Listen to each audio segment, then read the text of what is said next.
ఏపీలో స్వాతంత్ర దినోత్సవ వేళ సంబరాలు మిన్నంటుతున్నాయి. విజయవాడ ఇందిరాగాంధీ మున్సిపల్ స్టేడియంలో నిర్వహించిన స్వాతంత్ర దిన వేడుకల్లో సీఎం చంద్రబాబు జెండా ఎగురవేశారు.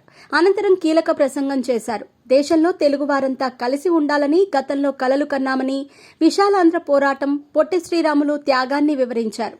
అనంతరం ఫీజు రీయింబర్స్మెంట్ పథకంపై చంద్రబాబు కీలక ప్రకటన చేశారు.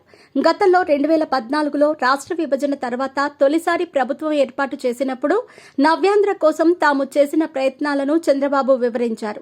రాజధాని లేకుండా రాష్ట్రాన్ని ప్రారంభించినా ప్రజల సహకారంతో, తన అనుభవంతో కొద్ది కాలంలోనే నిలదొక్కున్నట్టు గుర్తు చేశారు. దేశంలోనే అత్యధికంగా 13.5% వృద్ధి నమోదు చేశామన్నారు. గతంలో 16 లక్షల కోట్లతో పెట్టుబడులకు ఒప్పందాలు చేసుకున్నట్టు తెలిపారు. రాజధాని కోసం ప్రజలను ఒప్పించి 34,000 ఎకరాలు భూ సమీకరణ చేశామని చంద్రబాబు గుర్తు చేశారు. రైతు బాగుంటేనే రాష్ట్రం బాగుంటుందని నమ్ముతామని, అందుకే గతంలో 68,000 కోట్లతో ప్రాజెక్టుల నిర్మాణం చేపట్టామన్నారు. పోలవరం ప్రాజెక్టుకి అత్యధిక ప్రాధాన్యం ఇచ్చి పరుగులు తీయించామన్నారు.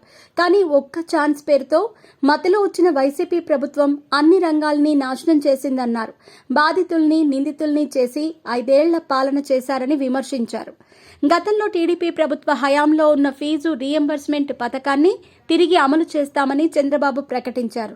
గత 5 ఏళ్లుగా ప్రభుత్వం ఫీజుల్ని తల్లుల ఖాతాల్లో వేయగా ఇప్పుడు తిరిగి తాము కాలేజీల ఖాతాల్లో వేస్తామని చంద్రబాబు క్లారిటీ ఇచ్చారు. దీంతో విద్యార్థులకు ఎటువంటి ఫీజుల సమస్యలు ఉండవన్నారు.